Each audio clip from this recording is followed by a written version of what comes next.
សួស្តីប្រិយមិត្តទាំងអស់គ្នាតើអ្នកជឿលើបណ្ដាសាដែរឬទេតើវាអាចទៅរួចទេដែលថាមនុស្សស្លាប់កាលពី 3000 ឆ្នាំមុននៅតែអាចសម្លាប់អ្នកដែលតាមយាយីដំណេករបស់ពួកគេនៅក្នុងសម័យទំនើបបានថ្ងៃនេះយើងនឹងធ្វើដំណើរទៅកាន់ចន្លោះភ្នំនៃស្ដេចមួយក្នុងប្រទេសអេស៊ីប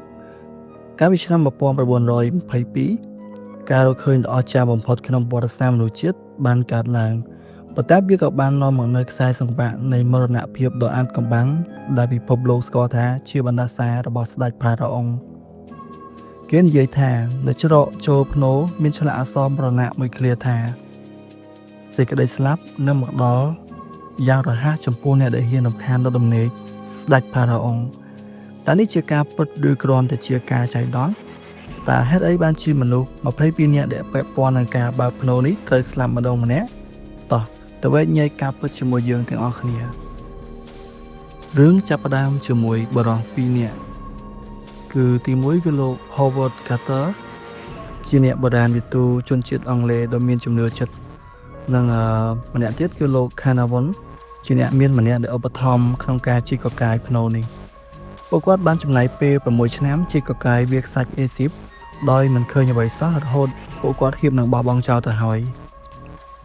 ប៉ុន្តែនៅថ្ងៃទី4ខែវិច្ឆិកាឆ្នាំ 1922 ក្មេងប្រុសម្នាក់ដែលជាអ្នកដឹកជញ្ជូនទឹកបានរកឃើញចន្ទាថ្មដំបងដែលនាំផ្លូវទៅកាន់ KV62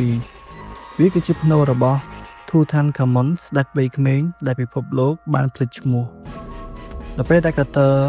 ចុះប្រហោងតូចមួយចូលទៅក្នុងទ្វារភ្នោលោកម្ចាស់ Carnarvon បានសួរតើអ្នកឃើញអ្វីទេ Carter ឆ្លើយយ៉ាងរំភើបថាបានខ្ញុំបានឃើញរបស់ដ៏អស្ចារ្យជាច្រើនមានដូចជាមាសគ្រឿងអលង្ការនិងរតនសម្បត្តិរាប់មិនអស់ដែលមិនធ្លាប់មាននរណាប៉ះពាល់អរិយពេល 3200 ឆ្នាំមកហើយប៉ុន្តែពួកគេមិនដឹងទេថានៅពីក្រោយមាសទាំងនោះគឺជាអន្ទាក់នៃជោគវាសនាសញ្ញាដំបូងដែលបានកាត់ឡើងនៅថ្ងៃដែលពួកគេបើកភ្នោគឺសត្វសូសៀឬយើងហៅថា Canary វាមានរូបរាងដូចជាសត្វចាបមួយក្បាលអញ្ចឹងនេះជាសត្វសំណាងរបស់លោក Carter វាត្រូវបានពូវែកមួយក្បាលស៊ីហើយកុំភ្លេចណាពូវែកគឺជាសញ្ញាតំណាងឲ្យអំណាចរបស់ផារ៉ាអុងអ្នកស្រុកអេស៊ីបចាប់ផ្ដើមខ្សឹបខ្សៀវថានេះជាប្រផ្នូលមិនល្អឲ្យជនរងគ្រោះទី1នៃបណ្ដាសាគឺលោកម្ចាស់ Carnarvon ផ្ទាល់ប៉ុន្មានខែក្រោយមកគាត់ត្រូវបានមូសខ្លាខាំចំថ្ពាល់រួចក្លាយជាដំបៅឆ្លងមេរោគយ៉ាងធ្ងន់ធ្ងរ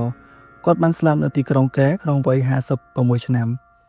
អ្វីដែលរន្ធត់បំផុតនោះគឺនៅពេលដែលគាត់ដាច់ខ្យល់ស្លាប់ភ្លើងទូទាំងក្រុងកែបានរលត់ងងឹតសូន្យជើងដោយគ្មានមូលហេតុហើយនៅឯប្រទេសអង់គ្លេសឆ្ងាយឯនោះវិញសត្វឆ្កែជាទីស្រឡាញ់របស់គាត់បានព្រុសយ៉ាងខ្លាំងរួចក៏បានដួលស្លាប់នៅពេលតែមួយជាមួយម្ចាស់វាដែរដល់ពេលដែលគេធ្វើកសោវិច័យលើសាកសពម៉ាមីគេបានរកឃើញថាស្លាកស្នាមមួយនៅលើថ្ពាល់ឆ្វេងរបស់ស្ដេចផារ៉ាអុងវាស្ថិតនៅចំទីតាំងដដែលដែលមូសខ្លានោះខាំលោកម្ចាស់ Carnarvon នោះដែរហើយមរណភាពនោះដែរมันបានបញ្ចប់ត្រឹម Carnarvon ទេបញ្ជីឈ្មោះអ្នកស្លាប់ចាប់ផ្ដើមកើនឡើងទី1គឺលោក George J. Gould មហាសេដ្ឋីម្នាក់ដែលបានចូលទៅមើលភ្នោរួចស្លាប់ដោយសារជំងឺគ្រុនក្តៅភ្លាម